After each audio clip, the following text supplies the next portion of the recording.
পরাণ ভরে তারে খাওয়াবেন। ইব্রাহিম খলিলুল্লাহ আলাইহিস সালাম বলেন, আমি জিন্দেগিতে মেহমান ছাড়া খানা খাই না। ও জিব্রাইল, আল্লাহু আকবার। খেয়াল করেন, একদিন সূরা জারিয়াতের মধ্যে আসছে, একদিন একবারের ঘটনা এমন, হযরত ইব্রাহিম আলাইহিস সালাম মেহমান ছাড়া খানা খায় না, কিন্তু পরপর 3 দিন মেহমান আসে না। অক্তে অক্তে হযরত হাজেরা আলাইহা, সারা আলাইহিস সালাম, ওনার স্ত্রী সারা, প্রথম স্ত্রী সারা আলাইহিস সালাম, সারা আলাইহিস সালাম রান্না করে, আবার উনি খাবার নিয়ে বসে থাকে, মেহমান আসে না, বিড়াল কুত্তাও পায় না, ওই অবস্থায় খানা রেখে দেয়, সে অক্তের খায় না।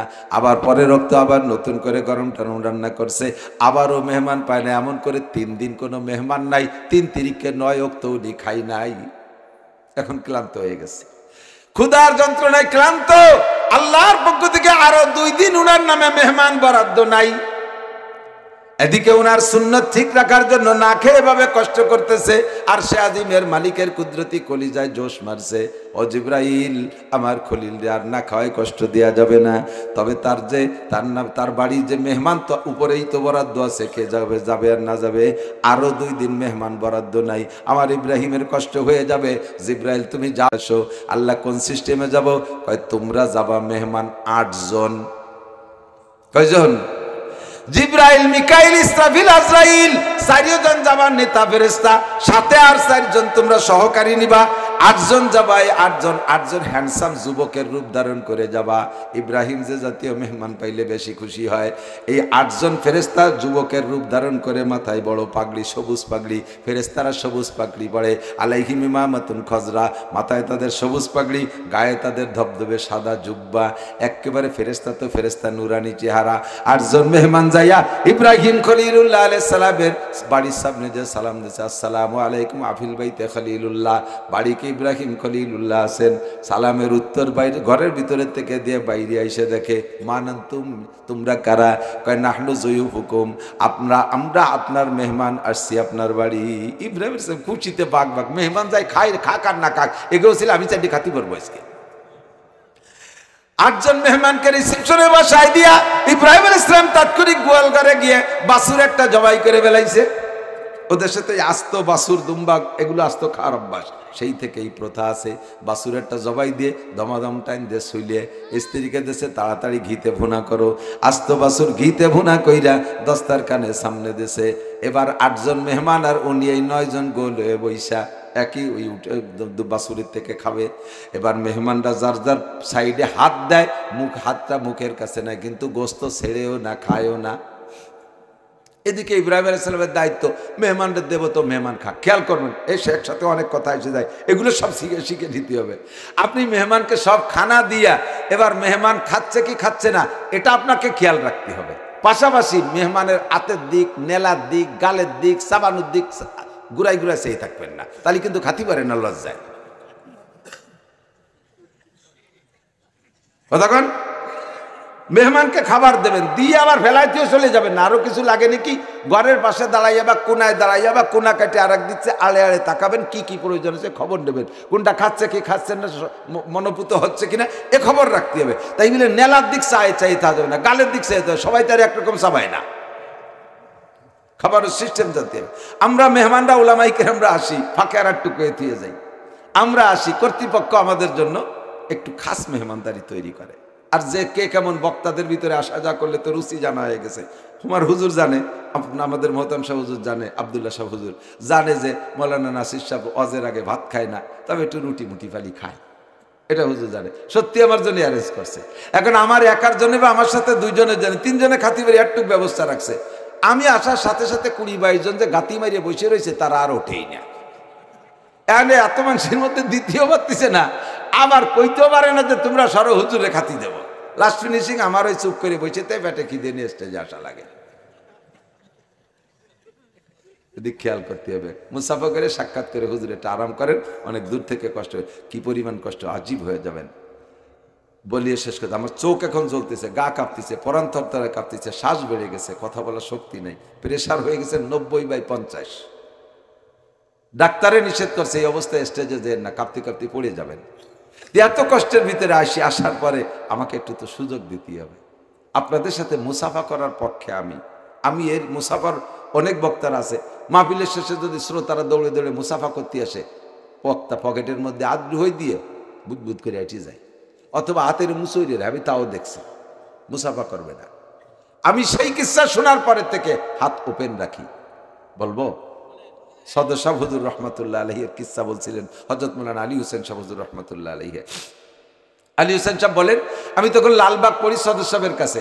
আমি তো ইয়াং হাফেজ মানুষ, আরো লেখাপড়া তো ভালো করি, আর কণ্ঠ ভালো আছে, আর ইংরেজি বাংলাও জানি। তো সদর সাহেব হুজুর নোয়াখালী এক মাহফিলে আমাকে নিয়ে গেছে। তো গেছি, হুজুর সে সময় বুড়ো হয়ে গেছে।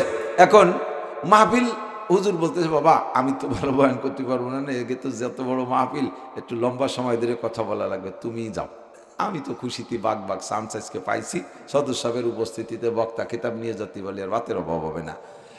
যাইয়ে জাকা নাকা বয়ান করছি 2 ঘন্টা, পুরো মাঠ আমার ভক্ত হয়ে গেছে। এর ভিতরে সদর সাহেব আসছে, আসার পরে হুজুর 2-4 কথা বলে মোনাজাতের পরে যখন হুজুর বেরোবে, এই সময় মানুষ ভিড় করছে জম্মের বেগে সদর সাহেবের সাথে একটু মুসাফা। আমি বাঘের মতো সামনে দেয়, কেউ আসবেন না, বুড়োরা কষ্ট দেবেন না। উনি যে কেরাই ওঠে না, কেরাই উঠতে, কেউ আসবেন না, হুজুরই কষ্ট হয়ে যাচ্ছে। হুজুর দেশে আমারে দাম, মুসাফা করলে কি কষ্ট আমার হবে না তোর হবে? এই মুসাফা করলে কি কষ্ট আমার হবে না তোর হবে? সব এই মাঠে, পুরো মাঠে সবাই সাথে মুসাফা করবে, আসো। বললেন, বেটা এর ভিতরে কে ওলি আছে জানি না, আমি শামসুল হক, আমার আমল দিয়ে আমি জান্নাতে যাইতে পারবো, এর কোনো গ্যারান্টি নাই। কিন্তু কিয়ামতের ময়দানে আল্লাহ তাআলা ওসিলা খুঁজবে, রহমতে হক বাহানা মিজুয়াত, আল্লাহর রহমতে বাহানা খুঁজবে। এর ভিতরে একজন মানুষের হাতের সাথে যদি আমার মুসাফা করা থাকে, আর ওই লোকটা যদি জান্নাতি হয়, কিয়ামতের ময়দানে তার সাথে আমার দেখা হবে। ওই লোকটা আমারে দেখে আমার বিপদ মুহূর্তে আমার জন্য সুপারিশ করবে। আমিও তার কাছে বলতে পারবো, ভাই আনাল্লাজি সাফাহতু মাক, ও ভাই মনে পড়ে আমি সেই শামসুল হক নোয়াখালী রমক মাঠে তোমার সাথে মুসাফা করেছিলাম। সে যদি আমারে পরিচয় দেয়, চেনে, এই ওসিলায় আমি জান্নাতি হইতে পারি।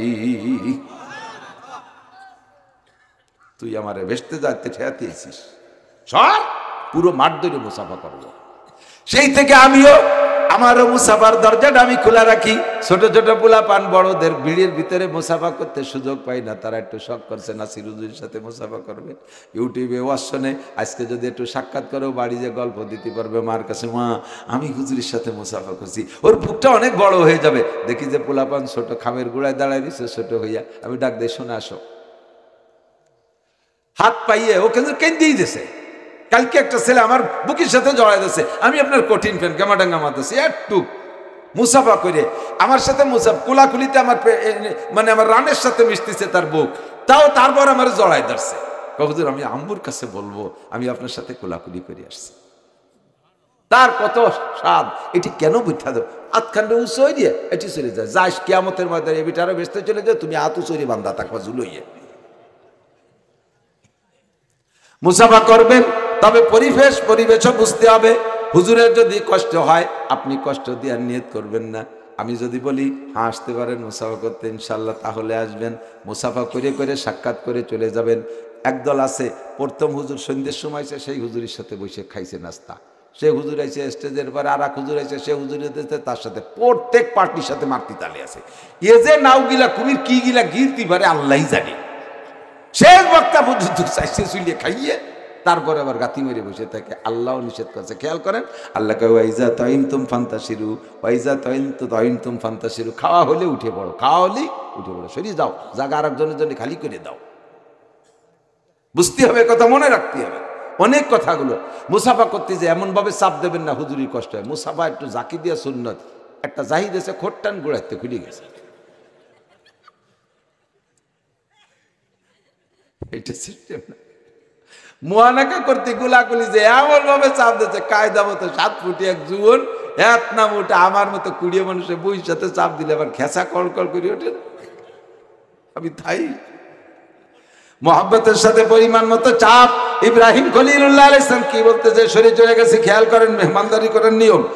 মেহমানকে খাইতে দিয়ে লক্ষ্য করতে হবে, আবার একেবারে মুখের দিক তাকায় থাকা যাবে না। ইব্রাহিম আলাইহিস সালাম 3 দিন খায় না, ওনার দায়িত্ব মেহমানকে তার রুচিসম্মত খাবার দিয়া, এরপরে মেহমান খায় খাক না খায় না খাক, যার যার সামনে খাবার ওনার সাইড দিয়ে উনি খাইয়ে মোটামুটি আধা পেট হয়েছে, মোটামুটি একটু স্বস্তি এসে গেছে। এর মধ্যে ওনার স্ত্রী সারা আলাইহিস সালাম ঘরের মধ্যে থেকে উকি মেরে দেখে দেয় যে মেহমানটা একটুও খাই নেই, খালি গোস্তে হাত দেয়, মুখ হাতে নেয়, হাত মুখি নেয়, খায় না, গোস্ত ছেড়ে না। উনি ভিতর তুমি ইয়া খলিল আল্লাহ আলা তারা, ওগো আল্লাহর খলিল আপনি কি দেখেন নাই আপনার মেহমানরা খাচ্ছে না? ইন্নাহুম লা ইয়াকুলুন, তারা তো খায় না, খেয়াল করেন নাই? উনি চোখ তুলে দেখে সত্যি মেহমানরা খাচ্ছে না, শুধু হাত দেয় আর মুখ হাত উঠায়, মুখে লাগায় আর সাগুর সুগুর শব্দ করে, খাবার বাহানা করে। ইব্রাহিম আলাইহিস সালাম আতঙ্কিত, লিমা লা তাকুলুন আলা তুহিব্বুন, যে খাবার আছে এটাকে আপনাদের পছন্দ হচ্ছে না, খাচ্ছেন না কেন? কি হয়েছে, অসুবিধা? আবার অন্যভাবে পাকায় আনবো। জিবরিল আলাইহিস সালাম দল নেতা, উনি বলেন ইন্না লা নাকুলা ওয়া লা নাশরাবা, আমরা খাইও না পানও করি না। ইব্রাহিম আলাইহিস সালামকে ফাহাল আনতুম, তাহলে তোমরা কারা খাও না পান করো না? এ কোন মানুষ? তোমরা তো দেখি মানুষ, আবার খাও না পান করো না, তোমরা কারা? জিব্রাইল জবাব দিলেন নাহনু মালাইকাতুল্লাহ, আনা জিব্রাইল, হাজা মিকাইল, হাজা ইসরাফিল ওয়া হাজা আজরাইল। এই যে আমরা চারজন, আমি জিব্রাইল, মিকাইল, ইসরাফিল, আজরাইল, আমরা 8 জন ফেরেশতা। তাই খাবেন না, তাই এই বাহানা কেন করলেন? কয় আপনার নামে আরো 2 দিন মেহমান বরাদ্দ নাই, আর আপনার মেহমান ছাড়া খান না, এই সুন্নত আল্লাহ খুব পছন্দ করেছে। আরো 2 দিন যদি না খেয়ে থাকেন কষ্ট হয়ে যাবে, আপনার জানের উপরে আঘাত হবে। আর শাজিমের মালিক আপনার সুন্নতরে পছন্দ কইরা আমাদেরকে মেহমান বানায় পাঠাইছে অভিনয় করে আপনাকে খাওয়ানোর জন্য। ইব্রাহিম আলাইহিস সালাম খাইলেন, খাওয়ার পরে বাকি 6 জন চলে গেছে। আল্লাহু আকবার। এবার যে 2 জন আছে, সে 2 জনের একজন হলেন জিবরিল আলাইহিস সালাম, আর একজন হলেন আজরাইল আলাইহিস সালাম অথবা মিকাইল আলাইহিস সালাম। এই 2 জন 3 জনের যে কোনো 2 জন। আজ ইসরাফিল আলাইহিস সালাম চলে গেছেন সিংহা মুখের দ্বারে। এবার এই 3 জনের থেকে 2 জন, যে কোনো 2 জন আজ জিবরিল সাথে আছে।